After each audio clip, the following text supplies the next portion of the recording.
Excited to get into the game week here and had a good bye week with our guys.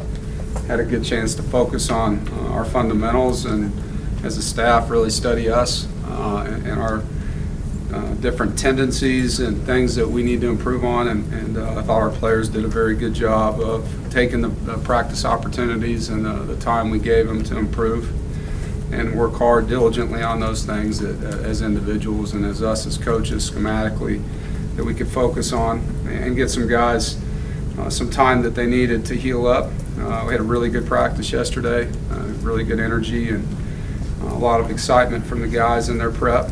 Playing a great team. It's going to be a really good environment. Excited to play at Clemson and 2 undefeated teams. Their homecoming, so expect a great atmosphere and excited to have that kind of opportunity in October against a really good team.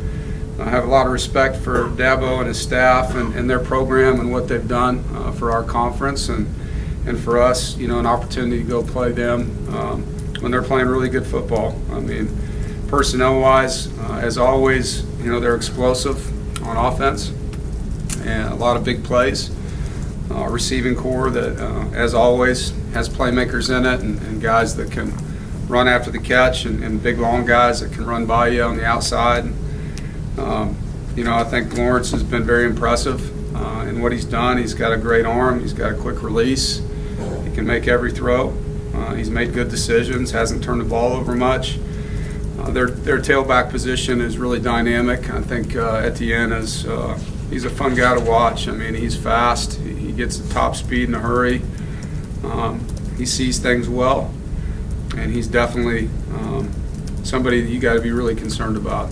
Tackling him, getting him on the ground, and then the guys that come in after him are all averaging over 5 yards a carry, which is impressive for their run game. Obviously at receiver, you've got to always know where Renfro is. He's a great player, great route runner. He's a clutch player, makes a lot of plays for him on third down and in the red zone. And they return 4 starters on their offensive line, and obviously they do a good job there. Defensively, very veteran group and experienced and big defensive front, big linebackers. They live in people's backfields, and we've got to do a good job of handling that. Their pressures and their size and their length.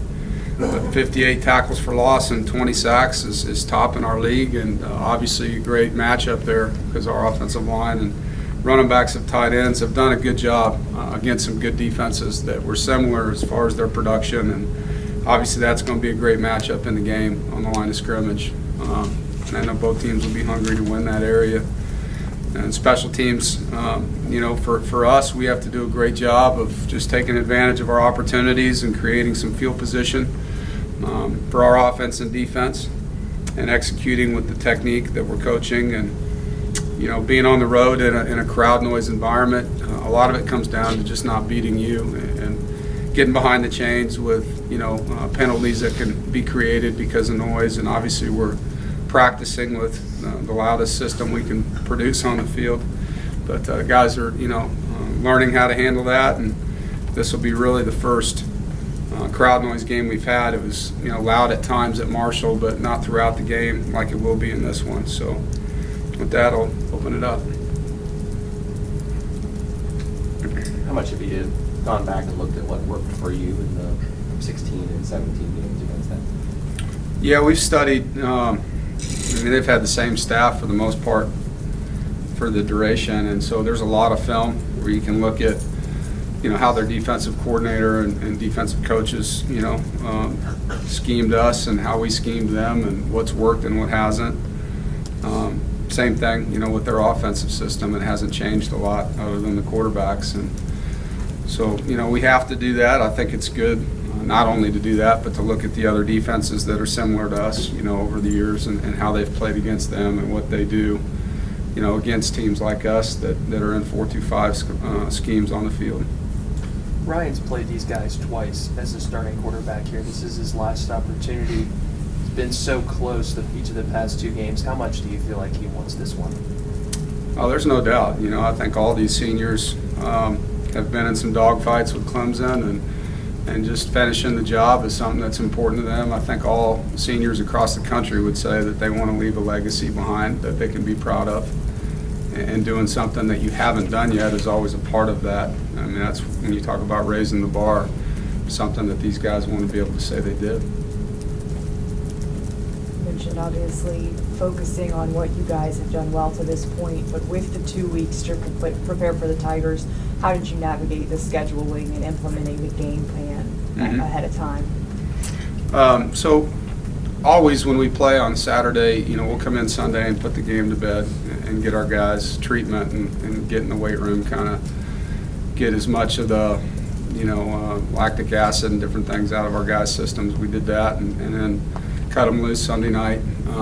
Monday, Tuesday, we were off with the players, allowing our staff to have a full day on that Monday to self-scout ourselves, and the players came in to watch those cut-ups that I've talked about, with their coaches, and then Tuesday was a day just for them to recover and get in the training room, get in the weight room, watch film on Clemson, and then Wednesday, Thursday, I'd say half of practice was us against us and working fundamentals and cleaning up schemes, and the other half was our first down, second down game plan, getting ahead on Clemson. And then Friday, Saturday, we gave the guys off again. So, in a 7-day window there were 5 days where they were able to recover and 2 days where they could get a little bit of a head start. And then yesterday, typically on a Sunday, we wouldn't practice because we'd be watching Saturday's game. So last night, we were able to get a really good practice in. And the guys, were really rested, ran around. And so, that practice was all about Clemson and our special teams installs that go with it. As much time for recovery as they've had, how healthy are you going into this game? We're in a pretty good place. You're never going to be 100% halfway through the year, but we're in a pretty good place. And I think, for the linemen in particular, there were some guys, like you always do, that have bumps and bruises, and everybody was out there running around yesterday, so I feel good about it. Coach, it's a little off subject, but there's 5 Power 5 conferences, or 5 teams that are undefeated. 2 of them play on Saturday in Death Valley. Yet ESPN's game day is not going to be there. Do you look at that? Is that a little disappointing for you? It would have been some good exposure. Do you even think about that? Well, we knew that there was a possibility that we would have that opportunity, and we didn't get it.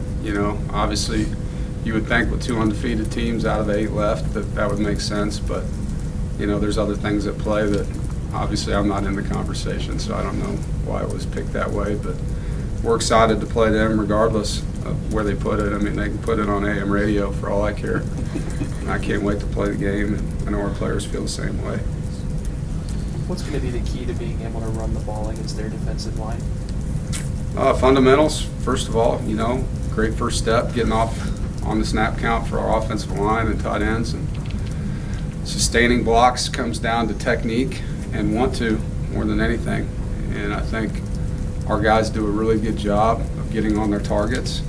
It's about finishing your blocks and wearing people down over time, which with our run schemes that we have where we get people moving, it helps. And then I think our ability to throw the football where they got to pursue. And you just hope that over time they wear down. Coach, and speaking with your defense over the last couple of weeks against BC and UVA, they seem like they've got a lot of confidence and it continues to build. What's been your sense of their mood going into this Clemson game where this is going to be the biggest test they've had all year? Sure. Oh, they're hungry. They're hungry. Each week's a new opportunity. It's a new challenge. 2 weeks ago, Virginia's offense is really unique. It's almost single wing in some things that they do. And a lot of misdirection and jets and eye candy, window dressing, whatever you want to call it. So I thought the guys handled that really well. And then all of a sudden you're playing up-tempo BC and all these long surfaces and big play action schemes. And the guys, again, rose to that challenge, and now they have a new one. Now they're playing an up-tempo spread offense where they're balanced with tremendous athletes. And, it's not going to be easy. They're going to make plays in the game. They got really good players. It's just about making more than they do. And I think the guys, just like the last 2 games, are really, really into the game plan. I think they understand the process that they need to have to play well, and they've bought into that process. They obviously have a lot of experience in big games. Do you feel good about where your guys are after, say, going to Notre Dame last year, or maybe playing South Carolina and some of those bigger games that you've had recently? Yeah, I think it's about finishing the big game for us now. I think we've played really well in some of those matchups, and obviously we were able to win at Florida State last year, which was a huge game at the time. And we've had other games that maybe nationally weren't looked at as big games, but they were big games to us, where we've played really well. And it's about finishing. We've put ourselves in places to win some of those close games, particularly against Clemson, and they've made the plays at the end that we needed to make. And so that's really what it's about, is finding a way to finish somebody off, whether it's on defense, offense, or special teams with that key play.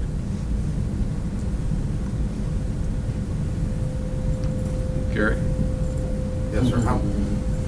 How much improvement have you seen in the last 3 games regarding NC State's rushing defense and rushing offense? Yeah, I think each week there's been certain parts of it that have improved, and I think defensively, our tackling, our ability to keep people inside and in front, the leverage has been really good. Just the execution of what Coach Huxtable's trying to get done, the inside out or outside in pieces to it, the different ways we add guys in, the different stunts that we have, and each week it's gotten better. And you expect that. The more you play, the more you have film to study yourself and improve your weaknesses, and the guys have done that against good competition. Offensively, I think it goes back to where we've been every week in this room. It's talking about finally having everybody back on the field that we wanted to have, and then them being able to play together over time and get better. And that's what's happening on that side of the football. I think it's just that chemistry week in and week out has been able to now improve for 3 weeks. Coach, what do you think the biggest reason is that you guys have been able to play them so well when not too many teams have? I don't know why other teams haven't. For us, it's just about execution. It's I don't know if it's just them. I think our guys love a challenge. I think our guys get up, get excited about playing them. They're obviously the class of our conference and have been, and they're the team that you got to knock off if you want to be, in a different place than you are. And so this game has been meaningful for those reasons, and our guys have rose to the challenge. They haven't finished it, and whether it's me or our assistants or them, it's all of us together. Finding that one more play or that one more thing that we can do, and then it's just making your layups in some positions and not allowing a false start to derail a drive, or if you have a play to make the play, just finishing it. I have two questions from my man Aaron Beard, who can't be with us today. Okay. Not feeling well. First one was, when you have a bye week, normally that gives you a little bit of advantage, the open date, and a little time to prepare. Is that neutralized at all by them also having their open date concurrently? Yeah, I would think so. I think both teams have the same opportunity now to self-scout, which is hard to do at the level you do it at in a normal week. So I would say yes to being on an even playing field from that standpoint. The second question was about Kelvin Harmon. How much do you feel like the plays that he makes, those 50-50 passes, are his mindset or compared to his physical skills? It's a good question. Probably both. He is such a confident guy, but he is very, very strong. And his hand strength, his frame allows him to have the body position to make some of those plays too. But I think he has two things. He has great timing with Ryan. Ryan knows where to put the ball for him, and he has the skill of tracking the football really well, where if it is a back shoulder throw, some guys can't turn and get their hands where their eyes are like he can at the right time. And so he's just got a really good skill set, and then the timing with the quarterback is really accurate to give him that opportunity more times than not. Very important question for me now. Who is the best number 3 on your team? I don't know if there is one. I think they're both very critical pieces to what we do and deserving of any of the credit or accolades that they're getting. They're preparing the right way. They're playing hard. I'm sure they would love to answer that question for you. That'd be a fun argument for you to listen to. But they both do a lot of great things for us. we kind of knew about coming into the year, obviously, at Yeah. this point. Jermaine came in as a safety, he had shoulder problems, he was out. Mhm. He made some big plays for you last year, but obviously, this feels like the first time you've had a linebacker who could make a number of plays consistently. Really makes the defense work. It's the first Yeah. time you really had that. Yeah, Jermaine has size, speed, and incredible football IQ. And so we've had some really tough, high football IQ guys playing linebacker here with Jared and Arias, and those guys were smart, they were tough, they were physical guys, but they didn't possess the speed that Jermaine has. And now that Jermaine's been in the position for as long as he has, his skill set's improved because his fundamentals have gotten better. And so now you're seeing that consistency that he lacked last year at times, was able to produce, no doubt, because he's a really good athlete and he's a good coverage player. But now his run game fundamentals have helped our defense a lot because he's making a ton of plays that aren't his to make, to be honest with you, and just because of his ability to run. You talked about how excited the players get and how much they get up for this challenge. As a coaching staff, as a head coach, how much do you get up? I mean, how much do you look forward to being challenged by playing a team like Clemson that's been so good for so long? You know, I'm excited about it. I mean, this is why you do it. You know, you work your butt off as a staff, just like our players do. And, you know, you want to be in this position where you're playing for a lot and against another team that's playing for a lot. I mean, this is what it's all about. You know, it's having these kind of matchups and, you know, being a 500 team playing them, you're trying to knock somebody off. And you know, for us, it's about elevating our program. And it's about doing something that we haven't been able to do as a coach, as a player yet. And all those things matter to us, to them. It's why you work so hard.